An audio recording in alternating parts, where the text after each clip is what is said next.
Android phone যিসকলে ব্যৱহাৰ কৰে তেওঁলোকৰ বাবে এই ভিডিঅ'টো গুৰুত্বপূৰ্ণ। আপোনালোকে ভিডিঅ'টো শেষলৈকে চাব আৰু আপোনাৰ মোবাইল ফোনটো কিছু পৰিমাণে সুৰক্ষিত কৰি ৰাখিব পাৰিব। আপোনাৰ ফোনটো কেতিয়াবা কেনেবাকৈ হেৰাব পাৰে নাইবা কোনোবাই চুৰ কৰি লৈ যাব পাৰে।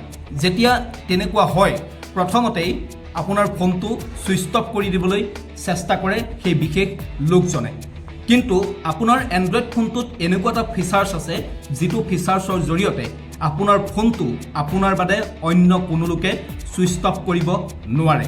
চাই যাওক কেনেদৰে আপোনাৰ ফোনটো আপুনিহে সুইচ অফ কৰিব পৰাকৈ ৰাখিব পাৰিব। প্ৰথমতে আপুনি আপোনাৰ ফোনটোৰ সেটিংছ অপশ্যনত যাব। সেটিংছ অপশ্যন ক্লিক কৰিছে। সেটিংছ অপশ্যন ক্লিক কৰাৰ পিছত আপুনি দেখিব তললৈ স্ক্ৰল কৰিব।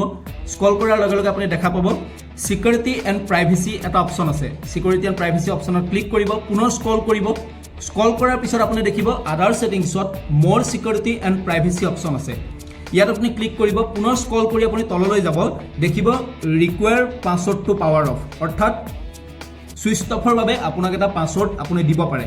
মই যিহেতু পেটাৰ্ণ দিয়া আছে, মই পেটাৰ্ণটো মাৰি দেখুৱাইছোঁ। এইটো হৈছে মোৰ পেটাৰ্ণ। মই ইয়াক লক কৰি ৰাখিছোঁ, অন কৰি ৰাখিছোঁ। এইটো মোৰ পেটাৰ্ণ হৈ গৈছে। মই এতিয়া আপোনাক ফোনটো সুইচ অফ কৰি দেখাম কেনেদৰে সেই কামটো কৰিব। এতিয়া আপুনি চাব, মই ইয়াক সুইচ অফ কৰিবলৈ চেষ্টা কৰিম।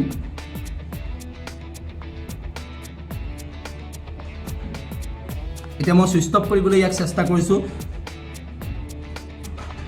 মই ইয়াক সুইচ অফ কৰিবলৈ লোৱাৰ লগে লগে বিচাৰিছে, মই যিহেতু পেটাৰ্ণ দিয়া আছে পেটাৰ্ণটো বিচাৰিছে। মই যদি ইয়াক ৰং পেটাৰ্ণ মাৰোঁ তেনেহ'লে কাম নিদিব, অৰ্থাৎ সুইচ অফ নহয়।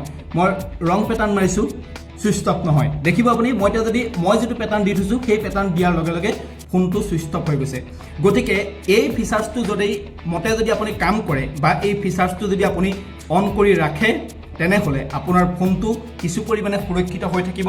যদিহে আপোনাৰ ফোনটো কোনোবাই চুৰ কৰি নিয়ে বা আপোনাৰ হাতৰ পৰা কেনেবাকৈ হেৰায় তেনেহ'লে আপুনি তাক পুনৰ ঘূৰাই পোৱাৰ সম্ভাৱনা থাকিব।